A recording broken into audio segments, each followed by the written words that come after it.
Today's Sunday school lesson is coming from Proverbs 8, 6 through 11.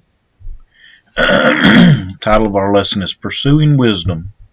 As we look at the Pursuing Wisdom, our writer has broken it out into three topics: valuable, powerful, and obtainable.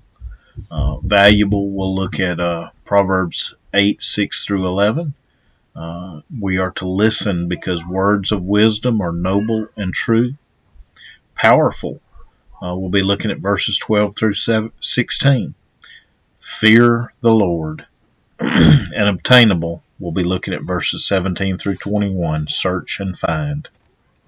Our memory verse is taken from Proverbs 9:10. The fear of the Lord is the beginning of wisdom, and the knowledge of the holy is understanding. Our key doctrine is the Scriptures. As we get into our lesson, our first section, 8, 6 through 11, Hear, for I will speak of excellent things, and the opening of my lips shall be right things. For my mouth shall speak truth, and wickedness is an abomination to my lips. All the words of my mouth are in righteousness. There is nothing froward or perverse in them. They are all plain to him that understandeth, and right to them that find knowledge. Receive my instruction, and not silver, and knowledge rather than choice gold. For wisdom is better than rubies, and all the things that may be desired are not to be compared to it. When do you listen? When do you attentively read? What motivates you to study? The answer to all of these is rooted in our value of the information we are listening to. The greatest motivations are when we recognize we need to know, or when we love the speaker or the content which is being spoken of. Powerful. Proverbs 8, 12 through 16. I, wisdom, dwell with prudence, and find out knowledge of witty inventions.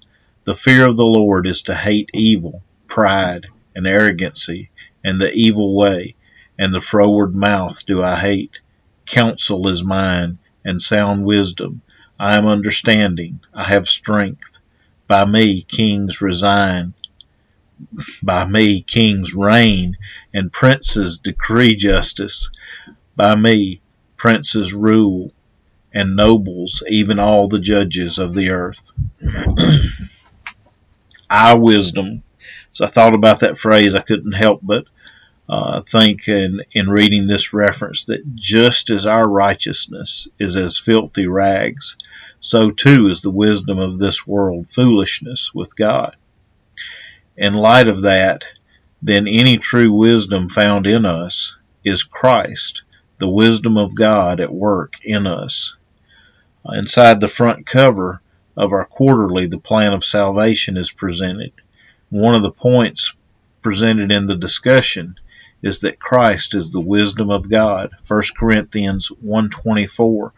But unto them which are called, both Jews and Greeks, Christ, the power of God and the wisdom of God. Why should this section be titled Powerful? Well, I thought about governmental power is ordained of God. In a previous study, we noted that governments have a responsibility to enforce God's laws. That is why they are given a sword. We readily recognize the fear of the Lord is the beginning of wisdom. But these verses point out that all the tools of successful leadership belong to the one who possesses true wisdom. So, to be a successful leader, you must begin with the fear of the Lord, who is the giver of wisdom. Looking at the verse, beginning with I, wisdom, give, to dwell with prudence, to find out knowledge of witty inventions, counsel belongs to wisdom. Wisdom is understanding. Wisdom is strength. By wisdom, kings reign, princes decree justice, princes rule, and nobles, even all the judges of the earth. Looking to our last section, verses 17 through 21, obtainable. I love them that love me, and those that seek me early shall find me. Riches and honor are with me, yea, durable riches and righteousness. My fruit is better than gold, yea, than fine gold, and my revenue than choice silver.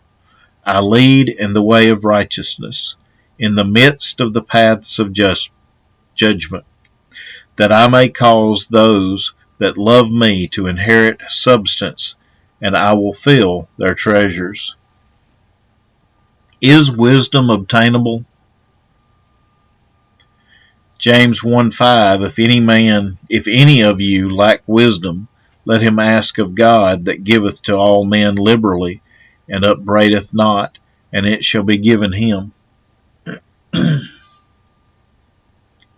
Also, looking at James again in chapter 4, verse 3, ye ask and receive not, because ye ask amiss, that ye may consume it upon your lusts.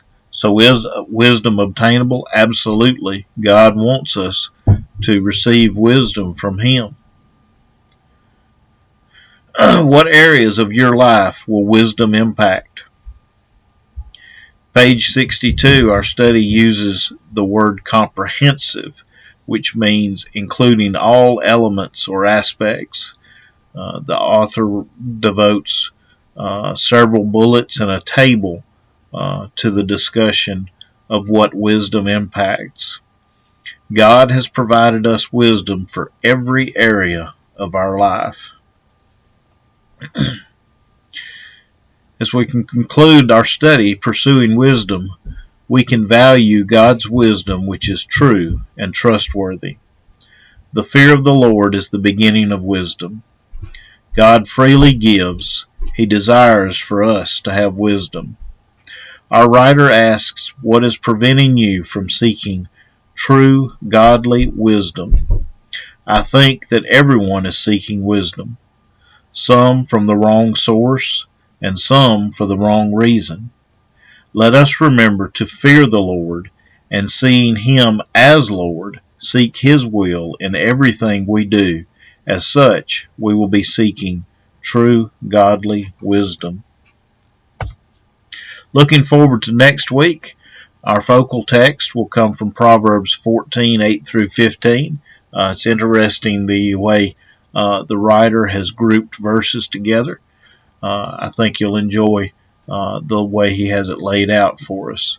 Our memory verse is Proverbs 12:22. Lying lips are abomination to the Lord, but they that deal truly are his delight. And once again, our key doctrine will be the Scriptures. Thanks. We'll talk to you later.